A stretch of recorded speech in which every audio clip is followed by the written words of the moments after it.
కొత్తగూడెం జిల్లా యూత్ కాంగ్రెస్ అధ్యక్ష పదవి వివాదం హస్తం పార్టీలో రచ్చకు కారణమైంది. వయసు మీరిన నేతను ఎన్నుకున్నారంటూ వ్యతిరేక వర్గం గాంధీ భవన్లో ధర్నా చేసి దాడులకు దిగడం ఇప్పుడు వివాదాస్పదమైంది. ఈ వ్యవహారం ఉమ్మడి ఖమ్మం జిల్లాలోని ఇద్దరు మంత్రుల మధ్య విభేదాలు సృష్టించింది.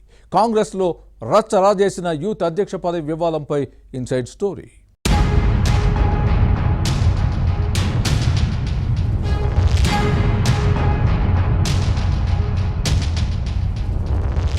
కాంగ్రెస్ అంటేనే కయ్యాలు కొట్లాటలు కామన్.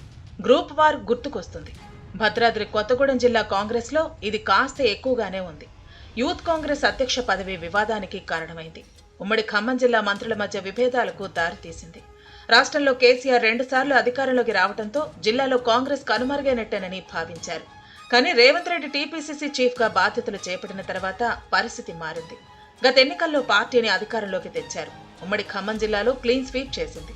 పొత్తులో భాగంగా కొత్తగూడెంలో సిపిఐ ఎమ్మెల్యేగా కూననేని సాంబశివరావు గెలిచారు.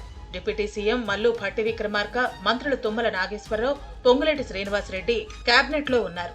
3 మంత్రులున్న ఖమ్మం రాజకీయాల్లో వేలు పెట్టనని ముఖ్యమంత్రి రేవంత్ రెడ్డి బహిరంగ సభల్లో చెప్పిన విషయాన్ని గుర్తుపెట్టుకోవాలి. కానీ గ్రూప్ రాజకీయాలు కలవరపెడుతున్నాయి.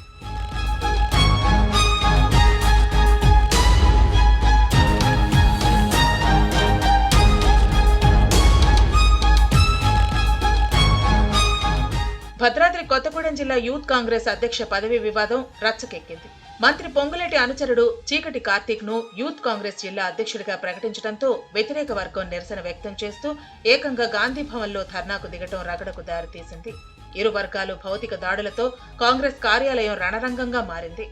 మీడియాలో ఇది వైరల్ గా మారటంతో టీపీసీసీ చీఫ్ మహేష్ కుమార్ గౌడ్ ఇరు వర్గాలకు నోటీసులు ఇచ్చారు. యూత్ కాంగ్రెస్ అధ్యక్ష పదవి కోసం కార్తీక్ తో పాటు ఎడారి ప్రదీప్, సన్నీ, గడ్డం రాజశేఖర్, రవితేజ, సుధీర్ పోటీ పడ్డారు. మొత్తం 37,358 మంది ఆన్లైన్ పోలింగ్ లో పాల్గొనగా 15,429 ఓట్లు దక్కిన చీకటి కార్తీక్ ను అధ్యక్షుడిగా ప్రకటించారు. కానీ కార్తీక్ ఎన్నిక చెల్లదని వ్యతిరేక వర్గం ఫిర్యాదు చేసింది. కార్తీక్ వయసు 35 ఏళ్లు దాటిపోవడంతో అతని ఎన్నిక అక్రమమన్న వాదన ఉంది. అనర్హుడిగా ప్రకటించాలని డిమాండ్ చేసింది. కార్తీక్ 1988లో పుట్టినట్టు వ్యతిరేక వర్గం ఆధారాలు సేకరించింది. కానీ ఆధార్ కార్డులో 1990లో పుట్టినట్టు గుర్తించింది. వీటిని పార్టీకి అందజేసింది. చినికి గాలివాన చందంగా మారిన యూత్ కాంగ్రెస్ వివాదం ఉప ముఖ్యమంత్రి మల్లు భట్టి విక్రమార్క, మంత్రి పొంగులేటి శ్రీనివాసరెడ్డి మధ్య మంటలు రాజేసిందని టాక్.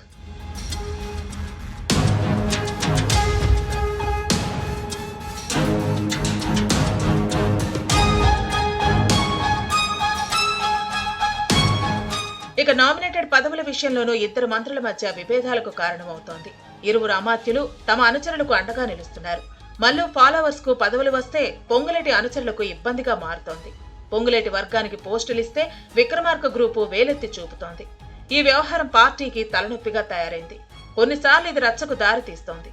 గత అసెంబ్లీ ఎన్నికల ముందు తన అనుచరులతో కలిసి బీఆర్ఎస్ నుంచి కాంగ్రెస్ లో చేరారు పొంగులేటి. దీంతో పాత కొత్త నేతల మధ్య విభేదాలు తారాస్థాయికి చేరాయి.